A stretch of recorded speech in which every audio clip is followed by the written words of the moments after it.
Lors d'une récente manifestation organisée par des étudiants dans la capitale philippine, Manille, l'avocat des droits de l'homme et candidat sénatorial de l'opposition Chel Diokno a été présenté comme le chéri des médias sociaux.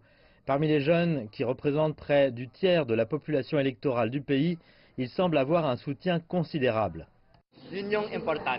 Il est important que nous ayons au Sénat quelqu'un qui représente vraiment les masses et qui écoute. Un sénateur doit comprendre les besoins de son peuple. Il doit faire preuve de compassion et de principe. Mais Diokno, ainsi que d'autres candidats de l'opposition, n'a pas suivi les sondages en prévision des élections de mi-mandat du 13 mai.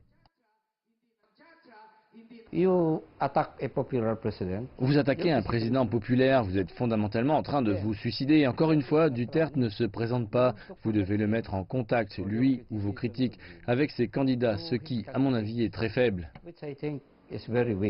Le taux de popularité du président Rodrigo Duterte est le plus élevé de tous les présidents philippins à mi-parcours d'un mandat de 6 ans. Les candidats alliés avec lui ou ceux indépendants mais ne s'opposant pas ouvertement à lui ou à sa politique réussissent aussi bien dans les sondages. Beaucoup d'entre eux ont des capacités à conquérir selon les normes de la politique traditionnelle. Mais bien sûr, s'ils sont alignés sur le président, cela donne une assurance supplémentaire.